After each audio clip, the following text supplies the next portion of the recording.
బహిరంగంగా మేము ఛాలెంజ్ చేస్తూ ఉన్నాం. ఉదండాపూర్ రిజర్వాయర్ మీద మీరు రివ్యూ పెడతారా? కరీంనగర్ రిజర్వాయర్ మీద మీరు రిజర్వ్ పెడతారా? లేదంటే ఒట్టెం రిజర్వాయర్ మీద పెడతారా? నార్లాపూర్ దగ్గర పెడతారా? ఏవల దగ్గర పెడతారా? చెప్పండి. మేము వస్తాం, మేము కూడా పాల్గొంటాం.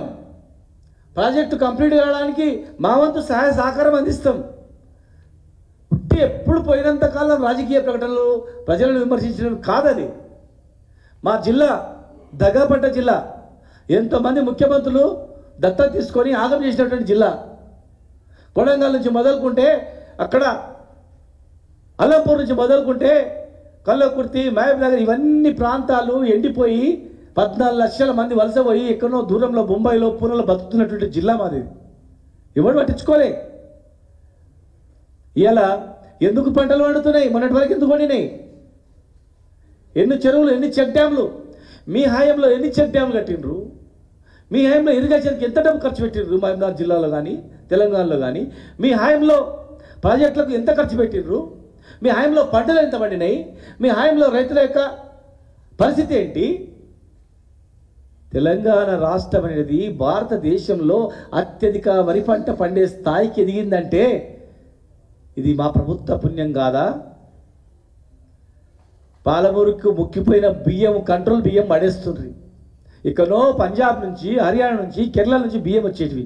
ఇదే పాలమూరు నుంచి వ్యాగన్లు కేరళకు, పంజాబ్కు పోయిన మాట వాస్తవం కాదా? అది ఎవరి వల్ల వచ్చింది? మీరు గ్రీన్ ట్రిబ్యునల్ పాలమూరు రంగారెడ్డి జిల్లా ప్రాజెక్టుని డిపిఆర్స్ వాపస్ పంపింది. యాక్చువల్ అడ్వైజరీ బోర్డు మా proposal ఒప్పుకున్నది.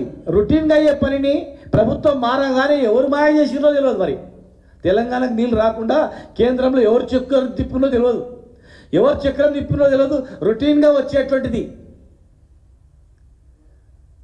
Advisory board green signal ఇచ్చి మినిస్ట్రీ నుంచి, జనవరిలో మంత్రిత్వ శాఖ నుంచి రొటీన్గా పర్మిషన్ వచ్చేదాన్ని మళ్ళా చక్రం తిప్పి తెలంగాణకి నీళ్ళు రాకుండా ఎవరు అడ్డుకున్నారో మీరు కనుక్కోండి, ఎవరి వల్ల అది జరిగిందో కనుక్కోండి, దాని మీద ప్రయత్నం చేయండి. మళ్ళీ డిపిఆర్ వాపస్ పంపింది. పంపిన డిపిఆర్లు ఒప్పుకున్న దాన్ని మళ్ళీ వాపస్ పంపింది. మరి వాపస్ పంపిన తర్వాత మీరు డిపిఆర్లు తయారు చేసిండ్రా? డిపిఆర్లు తయారు చేసి కేంద్రానికి పంపినరా? దాన్ని అనుమతులు పొందడానికి ఏమైనా ప్రయత్నం చేసిండ్రా? మేము 10 ఏళ్ళు కష్టపడి లొల్లు పెట్టి ఇవాళ మేము చెప్పిన వాదనే కరెక్ట్, కేసీఆర్ గారు ముఖ్యమంత్రి ఉన్నప్పుడు ఆయన పంపిన లెటరే కరెక్ట్ అని బ్రిజేష్ కుమార్ ట్రిబ్యునల్ మేము సెక్షన్ 3 ప్రకారమే వింటాం, వాదన వింటాం. 89 ప్రకారం మేము వినము, మేము వింటాం అనేటువంటిది విజయము. మీరు పంపింది మేము కొనసాగిస్తున్నాం అంటే బాగుంటుంది, కానీ మీరు ఏమి చేయలేదు అంటే 70 సంవత్సరాల్లో తెలంగాణలో వ్యవసాయం ఎక్కడ పోయిండే, ఇవాళ ఎక్కడికి వచ్చింది? వ్యవసాయము అభివృద్ధి చెందాలంటే దానికి మూల వనరులు, కరెంటు, పెట్టుబడి కావాలా, గిట్టుబాటు ధర కావాలా. మీరు 15,000 ఎకరాకి ఇస్తామంటారు పెట్టుబడి, ఇవాళ రేపు 12,000 ఇస్తామంటున్నారు. రుణమాఫీ మొత్తం అయింది అంటున్నారు. కాలేదయ్యా, మీరు గ్రామాల వారిగా మీటింగ్లు పెట్టారని చెప్తున్నాం, నివేదిక తెప్పించుకోండి అని చెప్తున్నాం. గుడ్డే పొట్టి పడేస్తున్నారు, అయింది అని చెప్పి. కలెక్టర్లు ఇవ్వమని చెప్పండి, ఒక ఎన్ఓసి ఇవ్వమని చెప్పండి, డిక్లరేషన్ ఇవ్వమని చెప్పండి. 33 మంది జిల్లా కలెక్టర్లు 100% రుణమాఫీ అయిందని చెప్పండి. మీరు ఏ ఛాలెంజ్ కానీ మీరు సిద్ధం. ఒకవేళ 33 మంది కలెక్టర్లు 100% రుణమాఫీ అయిందని చెప్తే మీరు రేపు జరగబోయే లోకల్ బాడీలో మీరే మొత్తం గెలవండి అని మేమే చెప్తాం.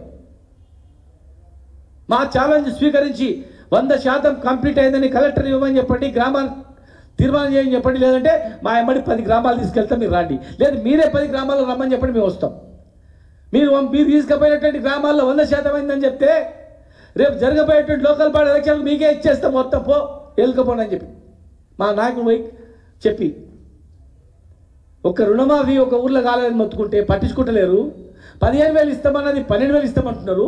ఎవరికి ఇస్తారు, ఎంతమందికి ఇస్తారు? అవి లెక్కలు లేవు, పాడు లేవు. రేపు లోకల్ బాడీ ఎలక్షన్ ఉందని చెప్పి ఇప్పుడు దాన్ని తెర మీద తీసుకొస్తున్నారు. రైతులతో రాజకీయం చేసేది మీరు, రైతులతో జీవితాలతో చెలగాటమైనది మీరు.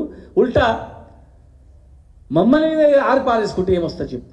మేము కాంగ్రెస్ ఇచ్చినటువంటి పెండింగ్ ప్రాజెక్టులను మేము రన్నింగ్ ప్రాజెక్ట్ చేసినామని చెప్పినాం. ఎప్పుడు కూడా మీ ప్రాజెక్టు కావని చెప్పలే, మేము వాస్తవాలు చెప్పినాం. ఉమ్మడి రాష్ట్రంలో అరే తెలంగాణ కాంగ్రెస్ నాయకుల మాటలు కూడా కొంతమంది పట్టించుకోలేదని కూడా చెప్పినాం. కొంతమంది రకరకాలుగా మభ్య పెడితే భయపడ్డారు, కొంతమంది రకరకాలుగా అన్యాయం చేసినా కూడా చెప్పినాం. నిజంగా కొట్లాడిన వాళ్ళ పేరు కూడా చెప్పినాం. తెలంగాణ రాష్ట్ర ఏర్పాటుపై మా నాయకుడు కేసీఆర్ గారు అసెంబ్లీలో కూడా చెప్పిండు వాళ్ళందరూ కృషి ఉందని చెప్పి. వైఎస్ రాజశేఖర రెడ్డి గారు చేసినటువంటి పనులు కూడా చెప్పినాం. ఎన్టీ రామారావు గారు ఈ రాష్ట్రానికి చేసినటువంటి పేద వర్గాల వాళ్ళకి చేసినటువంటి దాని మీద కూడా ఎన్టీ రామారావు గారు గొప్పతనాన్ని కూడా చెప్పినాం. వైఎస్ రాజశేఖర రెడ్డి గారు మంచి పనులు చెప్పినాం వాళ్ళు చేసేటువంటివి. కానీ ఏనాడు కూడా ఎవరు ఏం చేయలేదులే, చేసిన ఒకటో రెండో మంచి పనులు కూడా మేము గుర్తించినాం.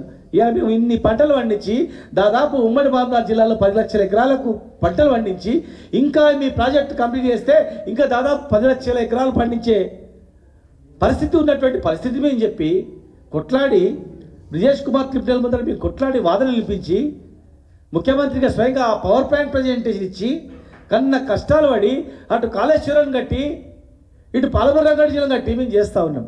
ఇలా ముఖ్యమంత్రి గారు కూడా ఆలోచన చేయాలా. పాలమూరు రంగారెడ్డి జిల్లా ప్రాజెక్ట్ కంప్లీట్ అయితే కొడంగల్ వరకు నీళ్ళు వచ్చేస్తాయి, అందరికి వస్తాయి.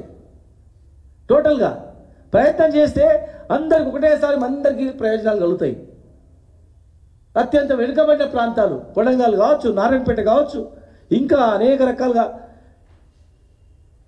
లక్ష్మీదేవిపల్లి ప్రాజెక్టు ఒక్క రిజర్వాయర్ తప్ప అన్ని కంప్లీట్ చేసినాం. అప్పటి వరకు లక్ష్మీదేవిపల్లి కూడా మీరు కంప్లీట్ చేయొచ్చు రిజర్వాయర్ని. ఉమ్మడి మహబూబాబాద్ జిల్లాను అభివృద్ధి చేయడానికి మేమందరం కూడా మా వంతు సహాయ సహకారాలు ప్రభుత్వం పడితే మేము ఇస్తాం. పని చేయమంటే కాలువల దగ్గర నుండి కావలు కాస్తాం, తోయిపిస్తాం. మా జిల్లా బాగుపడే లక్ష్యం తప్ప మాకేం లేదు. కేసీఆర్ గారు కానీ మాకు కానీ రాష్ట్రం బాగుపడాలి, రాష్ట్ర ప్రయోజనాలు ముఖ్యం. రాష్ట్ర ప్రయోజనాలు దెబ్బతీస్తున్నా, రాష్ట్ర ప్రయోజనాల వల్ల మంటగలుపుతున్నా ఊరుకోలేం. ఎందుకంటే తెలంగాణ తెచ్చుకోలేము కనుక ఊరుకోలేము మేము. మా బాధ మా మంట మాకుంటుంది. ఈరోజు 1,00,000 కోట్ల రూపాయలు ఫైనాన్స్ మినిస్టర్ గారు చెప్పారు ఇచ్చేస్తామని. మరి ఆయన మాటను నిలబెట్టుకొని ఇమ్మీడియట్గా 1,00,000 కోట్లు విడుదల చేయాలి.